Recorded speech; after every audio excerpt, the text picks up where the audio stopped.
What's up, chat? How are we doing today? Hit legs today. Happy about that. But you know what time it is? Talking to Strangers by Malcolm Gladwell. Let's get into it. Let's waste no more time. We're getting into part one. So let's do it. Part one: Spies and Diplomats, Two Puzzles. Chapter one: Fidel Castro's Revenge. Fernando Aspeliga's final posting was in Bratislava, in what was then Czechoslovakia, and it was 1987, 2 years before the Iron Curtain fell. Espeliga ran a consulting company called Cuba Technica, which was supposed to have something to do with trade. It did not. It was a front. Espeliga was a high-ranking officer in Cuba's General Directorate of Intelligence. Espeliga had been named Intelligence Officer of the Year in the Cuban Spy Service in 1985. He had been given a handwritten letter of commendation from Fidel Castro himself. He had served his country with distinction in Moscow and Nicaragua. He was a star in Bratislava. He ran Cuba's network of agents in the region, but at some point during his steady ascent through the Cuban intelligence service, he grew disenchanted. He watched Castro give a speech in Angola celebrating the communist revolution there, and had been upheld by the Cuban's leader arrogance and narcissism.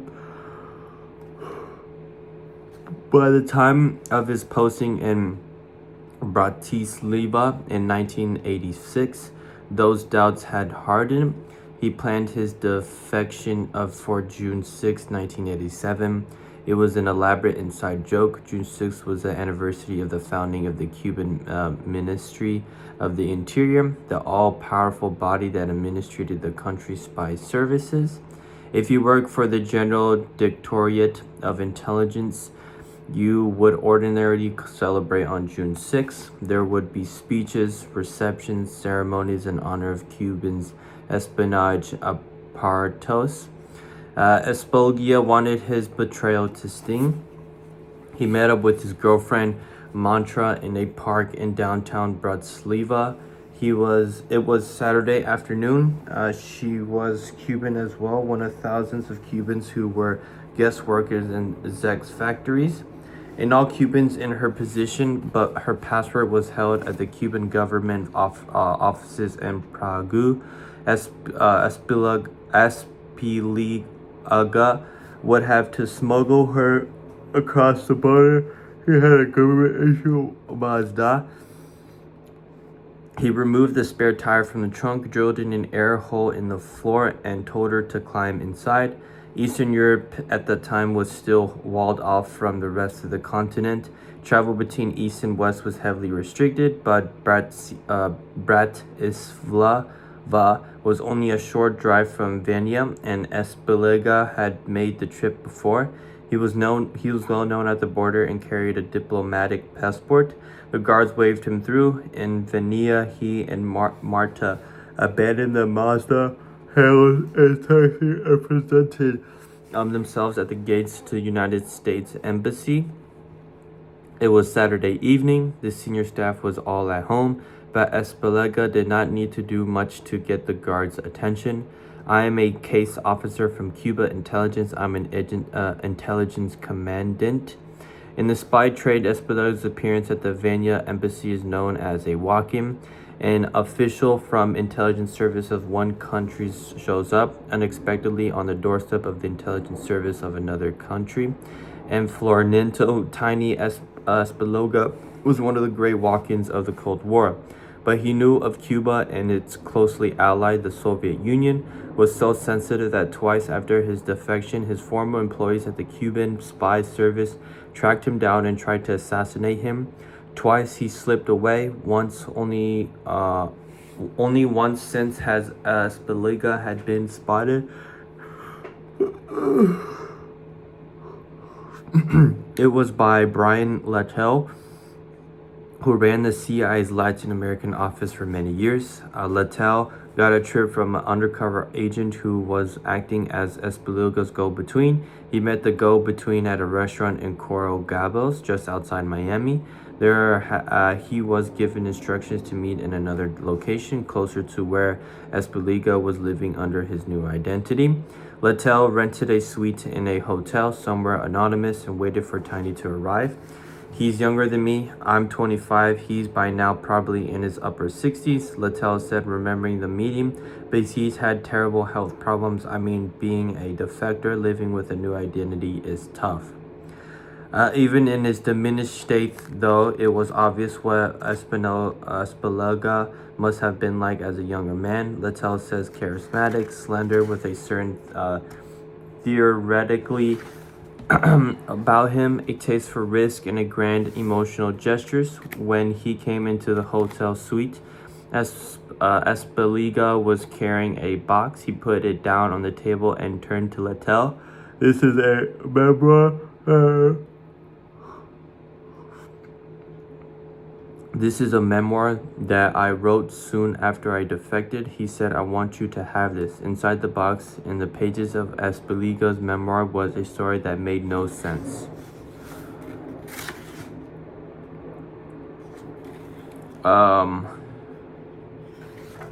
Let's continue. After his dramatic appearance at the American Embassy in Vienna, Espelio was flown to a debriefing center at a U.S. Army base in Germany. In those years, American intelligence operated out of the United States Interest Section in Havana under the Swiss flag. The Cuban delegation had a similar arrangement in the United States. Before his debriefing began, Espelio said he had one request. He wanted the CIA to fly in one of the former Havana station's chiefs, a man known to Cuban intelligence as El Alpinista, the mountain climber. The mountain climber had served the agency all over the world.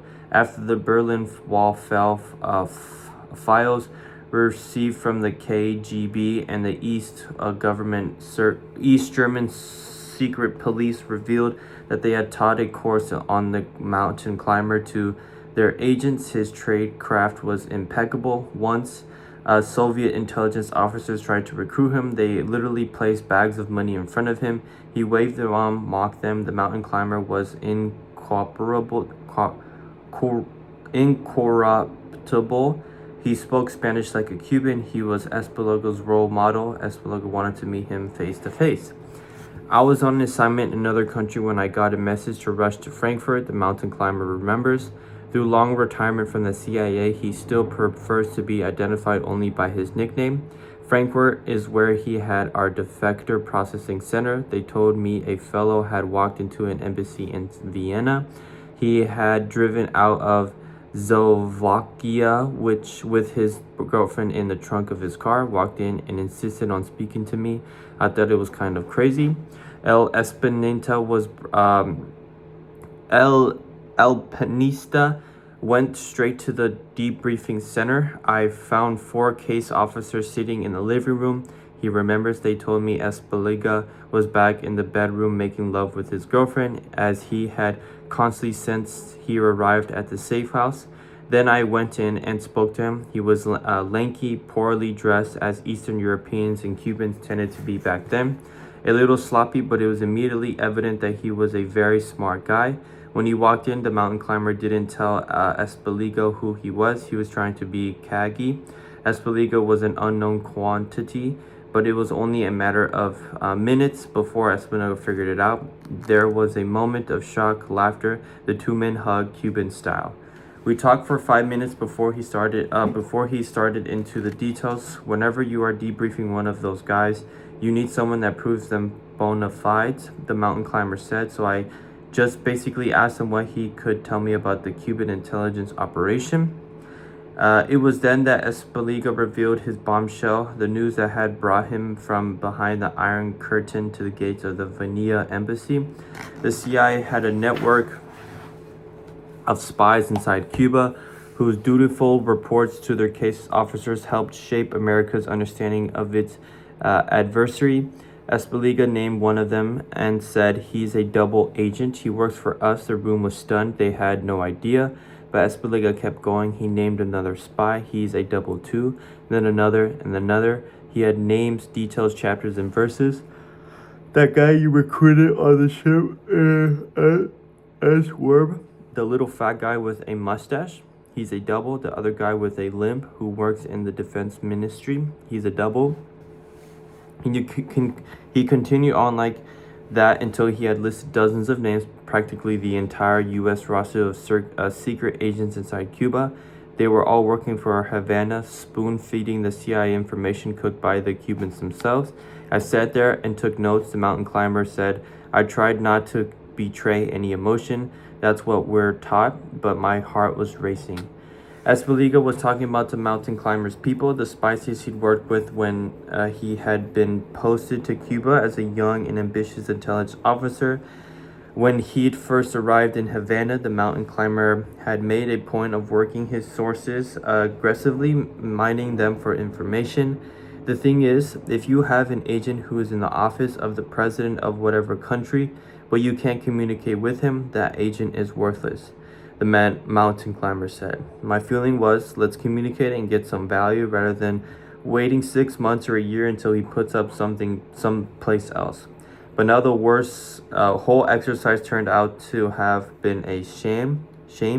I must admit that I disliked Cuba so much that I derived much pressure from wool over their eyes, he said ruefully, but it turns out that I wasn't the one pulling the wool over their eyes. There was a bit of a blow. The mountain climber got on a military plane and flew with Espoliga directly to Andrews Air Force Base outside Washington, D.C., but they were met by big wigs from the Latin American division. In the Cuban section, the reaction was absolutely shock and honor. He remembers they simply would not believe that they had been had so badly for so many years. It sent shockwaves. It got worse when Fidel Castro heard that Espoliga was informed the CIA of their humiliation. He decided to rub salt in the wound. First, he rounded up the entire cast of pretend CIA agents and paraded them across Cuba on a triumph tour.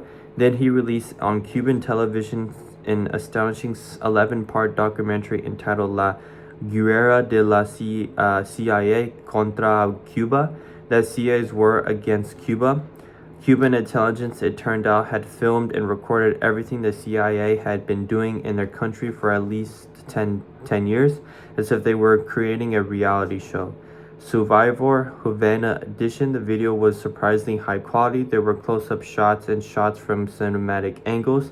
The audio was a crystal clear. The Cubans must have been advance word of every secret meeting place and sent their technician over to wire the rooms for sound.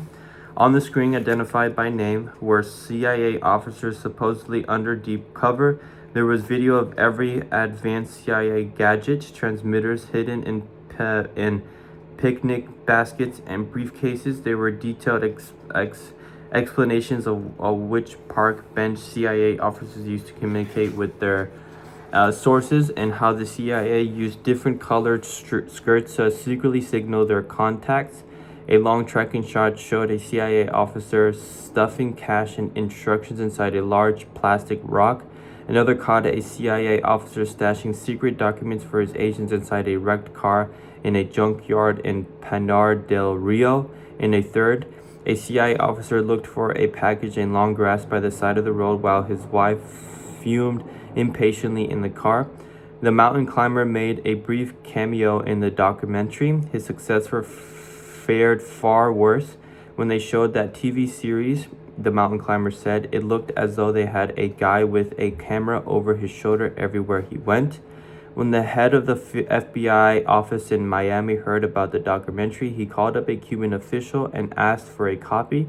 A set of videotapes was sent over promptly, through thoughtfully dubbed in English. The most sophisticated intelligence service in the world had been played for a fool.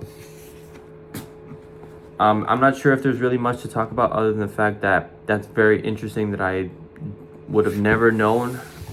When you think This was pre 9/11, so it's hard to say, but to still see, you know, the most prosperous country be fooled by Cubans is very interesting. But anywho, we'll continue on the story, and hopefully we'll get a reflection of what is the real main idea with this story. So